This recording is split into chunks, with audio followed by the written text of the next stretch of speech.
Welcome to Arjun art and craft. இன்னைக்கு நம்ம சேனல்ல நான்வெஜ் மீல்ஸ் எப்படி ரெடி பண்றதுன்னு பார்க்க போறோம். சிக்கன் குழம்பும் சிக்கன் 65யும் என் ஸ்டைல எப்படி செய்யறோம்னு பார்க்கலாம். ஒரு மிக்ஸி ஜார்ல ஒரு கைப்பிடி அளவுக்கு தேங்காய் ஆட் பண்ணியிருக்கேன். அது கூட ஒரு அன்னாச்சி பூவும் ஒரு துண்டு பட்டையும் ஆட் பண்ணியிருக்கேன். இதுல 1 டீஸ்பூன் சீரகம் ஆட் பண்ணிக்கலாம். 2 டீஸ்பூன் சோம்பு ஆட் பண்ணிக்கலாம்.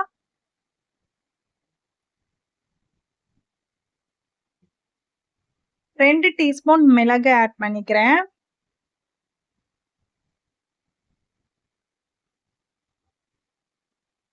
5-6 முந்திரி பருப்பு ஆட் பண்ணிக்கிறேன். முந்திரி பருப்பு ஆட் பண்ண பிடிக்கல அப்படின்னா 1 டீஸ்பூன் கசகசா ஊற வச்சு சேர்த்துக்கோங்க.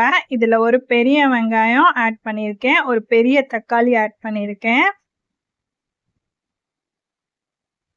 இப்போ இதுல தனி மிளகாய் தூள் ஒரு 2 டீஸ்பூன் ஆட் பண்ணிக்கிறேன். வெறும் மிளகாய் தூள் அரைச்சு வச்சிருப்போம் இல்லையா, அது 2 டீஸ்பூன் ஆட் பண்ணி ஃபைன் பேஸ்டா அரைச்சு எடுத்துக்க போறோம். கொஞ்சம் மட்டும் தண்ணி சேர்த்து ஃபைன் பேஸ்டா அரைச்சு எடுத்திருக்கேன். சிக்கன் 300 கிராமும் ஒரு 3 உருளைக்கிழங்கும் எடுத்திருக்கேன். இப்ப ஒரு குக்கர்ல எண்ணெய் தேவையான அளவு விட்டுக்கோங்க. எண்ணெய் நல்லெண்ணெய் ஆட் பண்ணுங்க. அப்பதான் சிக்கன் குழம்பு டேஸ்டா இருக்கும். இப்போ நல்லெண்ணெய் ஒரு 2 குழிக்கரண்டி அளவுக்கு ஊத்திருக்கேன். அதுல ஒரு பிஞ்ச் சோம்பு ஆட் பண்ணிட்டு 2 பெரிய வெங்காயம் ஃபைனா சாப் பண்ணி எடுத்து வச்சிருக்கேன். அதை இது கூட ஆட் பண்ணிக்கிறேன். வெங்காயம் நல்லா வதங்கணும்.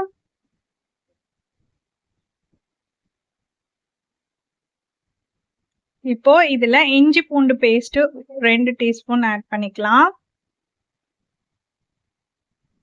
இஞ்சி பூண்டு பேஸ்ட் பச்சை வாசனை போற அளவுக்கு நல்லா வதங்கணும். மீடியம் ஃப்ளேம்ல ஸ்டவ் வச்சுக்கோங்க.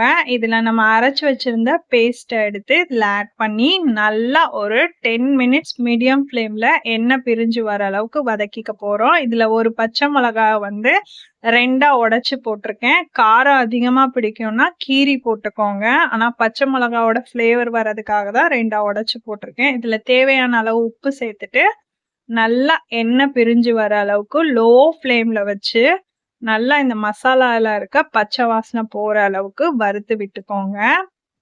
எண்ணெய் பிரிஞ்சு இப்ப மேல வந்துருச்சு. இதுல நம்ம எடுத்து வச்சிருக்க 300 கிராம் போன்லெஸ் சிக்கன் எடுத்திருக்கேன். அதுவும் உருளைக்கிழங்கு ஒரு 3 உருளைக்கிழங்கு 2-2ஆ கட் பண்ணி சேர்த்திருக்கேன். அதையும் ஆட் பண்ணி இந்த மசாலால பச்சை வாசனை போற அளவுக்கு சிக்கன்ல வதக்கிக்கலாம். இப்போ இதுல மிக்ஸி ஜார்ல தண்ணி ஆட் பண்ணி ஒரு 2 கிளாஸ் தண்ணி ஆட் பண்ணி சேர்த்துக்கிறேன். அதை நல்லா மிக்ஸ் பண்ணி விட்டுட்டு உப்பு சரியா இருக்கான்னு செக் பண்ணிக்கோங்க. நல்லா கலக்கி விட்டுருங்க. இப்போ இதுல கொத்தமல்லி தழை கொஞ்சம் போட்டு மூடி போட்டு ஒரு 5 விசிலுக்கு நல்லா வேக விட்டுருங்க. சிக்கன் அதுலயே நல்லா வெந்துடும். குழம்பு ரெடி ஆயிடுச்சு. ரொம்ப டேஸ்டான சிக்கன் குழம்பு என் ஸ்டைல்ல எப்படி செய்யறதுன்னு பார்த்துட்டோம். இப்ப 65 எப்படி செய்யறதுன்னு பார்க்கலாம். சிக்கன் 300 கிராம் எடுத்திருக்கேன் போன்லெஸ். அதுல ரெட் காஷ்மீரி சில்லி பவுடர் ஒரு டீஸ்பூன் ஆட் பண்ணியிருக்கேன். இப்ப இது கூட இஞ்சி பூண்டு பேஸ்ட் ஒரு டீஸ்பூன் ஆட் பண்ணிக்கோங்க. இதுல கரம் மசாலா ஒரு டீஸ்பூன் ஆட் பண்ணிக்கிறேன். கொஞ்சோண்டு ஃபுட் கலர் ஆட் பண்ணியிருக்கேன். இதுல 1/4 டீஸ்பூன் அளவுக்கு சோம்பு தூள் ஆட் பண்ணியிருக்கேன். இது கூட இப்ப ஹாஃப் லெமன் பிழிஞ்சு விட்டு உப்பு தேவையான அளவு சேர்த்துக்கோங்க. பிழிஞ்சு விட்டு நல்லா மேரினேட் பண்ணி விட்டுடலாம். உப்பு கொஞ்சம் பத்தலை, அதனால மறுபடியும் நான் ஆட் பண்ணிக்கிறேன். ஃபர்ஸ்ட் உப்பு ஆட் பண்ணதை காமிக்கல வீடியோல. ஒரு 1/4 டீஸ்பூன் அளவுக்கு உப்பு ஆட் பண்ணி நல்லா மேரினேட் பண்ணி 1/2 அன் ஹவர் சோக் பண்ண விட்டுட்டு அது ஃப்ரை பண்ணி எடுத்தோம்னா சிக்கன் 65 ரெடி ஆயிடும். இப்போ ஃப்ரை பண்ணலாம். ஒரு கடாயில எண்ணெய் ஆட் பண்ணிட்டு ஒரு 2 குழிக்கரண்டி அளவுக்கு தான் எண்ணெய் ஆட் பண்ணியிருக்கேன். அதுல நம்ம மேரினேட் பண்ணி வச்சிருக்க சிக்கன் எடுத்து ஒன்னொன்னா பிளேஸ் பண்ணி பொரிக்கலாம். டீப் ஃப்ரை தான் பண்ண போறோம். இப்போ நல்லா ஃப்ரை பண்ண விடணும். இந்த பக்கம் ஒரு 5 மினிட்ஸ் குக் பண்ண விட்டுட்டு திருப்பி ஒரு 5 மினிட்ஸ் குக் பண்ண விடுங்க. சிக்கன் 65 ரெடி ஆயிரும்.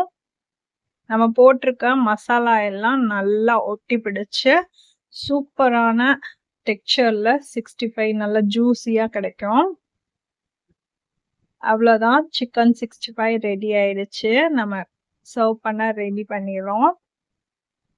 நல்லா கலர்ஃபுல்லா ஹோட்டல் ஸ்டைல்ல சிக்கன் 65 ரெடி பண்ணணும் அப்படின்னா நான் சொன்ன மெத்தட்ல ட்ரை பண்ணுங்க.